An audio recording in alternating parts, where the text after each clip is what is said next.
محترم ناظرین، بہنوں، بھائیوں، آج مجھے بہت خوشی ہے کہ ہمارے کچھ مہمان ہیں جماعت مخالفین کے، انہوں نے ہمیں یہ اعزاز بخشا ہے کہ وہ ہمارے پروگرام میں تشریف لائیں گے اور اپنے سوالات کو یہاں پہ طرح کریں گے، اپنے کویسچنز، اپنے اعتراضات، ہمارے مذہب کے متعلق جو باتیں ان کی سمجھ میں نہیں آتی یا جو باتیں سمجھ آتی ہیں لیکن وہ قبول نہیں کرتے، اس پہ اعتراض ہے ان کو، تو ہم چاہتے ہیں کہ انشاءاللہ پیار سے، محبت سے، جہاں تک ہو ہماری استطاعت ہے، جتنا محدود علم ہے، علمی لحاظ سے یہاں پر ان کے ساتھ گفتگو کیا جائے اور ان کے باتوں کا جواب دیا جائے، اور انشاءاللہ تبارک و تعالی باہمی گفتگو سے غلط فہمیوں کا ازالہ ہو جائے، جہالت ازالہ ہو جائے، اور انشاءاللہ تبارک و تعالی سب کو اللہ تعالی یہ توفیق عنایت فرمائے کہ حق بات سنیں اور حق بات کو سمجھیں اور حق بات کو قبول کریں اور باطل سے اجتناب کریں۔ تو مجھے بڑی خوشی ہے کہ میں ہمارے پہلے کالر ہیں پاکستان سے۔ کالر السلام علیکم۔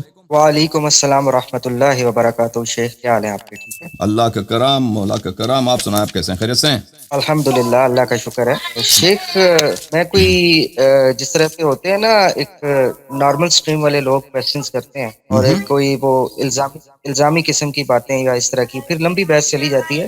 میں بیسیکلی کچھ نالج گین کرنے کے لیے آپ سے کوشچن کر رہا تھا، کیونکہ تقریباً راؤنڈ اباؤٹ 60 سال ہو گئے ہیں مجھے دین کا مطالعہ کرتے، اور مختلف میں فرق وغیرہ کو بھی پڑھتا رہتا ہوں۔ جو ایک بات ہے کہ اہل تشیع جو مکتبہ فکر ہے، میں مکتبہ فکر ہی کہوں گا یا مسلک کہوں گا، تو ان کی جو کتب ہے نا، ان کی اویلیبلٹی بہت کم ہوتی ہے، اور اگر ہوتی بھی ہے تو وہ اس کے بارے میں کوئی اتنا بیک گراؤنڈ کا پتہ نہیں ہوتا کہ کس کو جو ہے وہ پریفر کیا جائے، کون سا جو ہے وہ زیادہ قابل اعتبار ہے اور کون سا نہیں۔ تو سب سے پہلا اس حوالے سے میں آپ سے یہ کویسچن کروں گا کہ جو اعتقادات کے حوالے سے ہیں یا اصول، جن کو آپ بیسیکلی جس طرح سے اہل سنت ہیں جو مکتبہ فکر ان میں ہوتے ہیں، جو اعتقاد السنہ کی کتابیں ہیں اس طرح کی، تو جو اہل تشیع، چونکہ مجھے یہ معلوم ہے کہ آپ اثنا عشری ہیں، تو میں اسی حوالے سے کویسچن کرتا ہوں کہ کوئی 3 4 5 ایسی اچھی کتب بتائیں، یہ کیونکہ دوسرے سننے والے بھی ہیں تو وہ بھی جب ان کو پڑھیں گے تو بہت ساری چیزیں ان پہ کھلیں گی۔ جی ہاں، تو میں تو یہ کائنڈلی سوال سمجھ گیا، میں آپ کا بہت شکریہ ادا کرتا ہوں اور میں آپ کے سوال کا جواب دیتا ہوں۔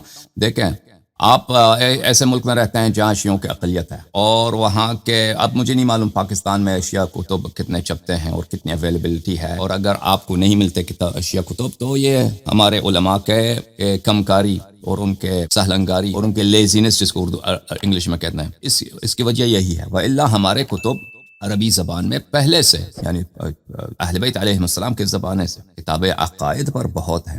اگر آپ مثلا لبنان میں ہوتے یا عراق میں ہوتے تو کتابیں الا ماشاء اللہ، یا ایران میں ہوتے آپ کو مل جائے۔ بہرحال آپ مجھ سے پوچھتے ہیں کہ میں آپ کو ریکمینڈ کروں کتاب پڑھنے کی، تو میں 2 کتابوں کو ریکمینڈ کرتا ہوں عقائد میں۔ ان 2 کتابوں کو آپ پڑھ لیجئے انشاءاللہ تبارک و تعالی، آپ عقائد میں آپ بہت مواد مل جائے گا۔ ایک کتاب ہے حدیقۃ الشیعہ، جس کے مؤلف ہیں مقدس اردبیلی۔ حدیقۃ الشیعہ یہ عقائد پر ہے، مقدس اردبیلی کا بہترین کتاب ہے، بہترین انداز میں انہوں نے عقائد پر بحث کی۔ دوسری جو کتاب ہے وہ ہے حق الیقین علامہ مجلسی، حق الیقین علامہ مجلسی۔ یہ 2 کتابیں ایک عام مسلمان کے لیے اور ایک عالم کے لیے بھی نہایت ہی مفید، اور اس میں حجج بہت کافی بری ہیں، بہت ساری حجج ہیں، توحید سے لے کر امامت تک، میعاد تک، شیعہ عقائد غیر تقیہ کے اچھی طرح سے وہاں پہ بیان کی گئی ہیں۔ اس کے علاوہ بہت سارے اور کتب ہیں، مثلا جو عربی زبان میں ہیں، جو میں آپ کو ریکمنڈ نہیں کر سکتا۔ علامہ حلی کی بہت ساری کتابیں ہیں عقائد پر، سب کے سب اچھے ہیں، سب بہترین ہیں۔ علامہ مجلسی کی مختلف کتب، اگر عربی میں بھی 2 یا 3 کتب ریکمینڈ کرتے ہیں، الحمدللہ عربی پڑھ لیتا ہوں۔ اچھا، عربی اگر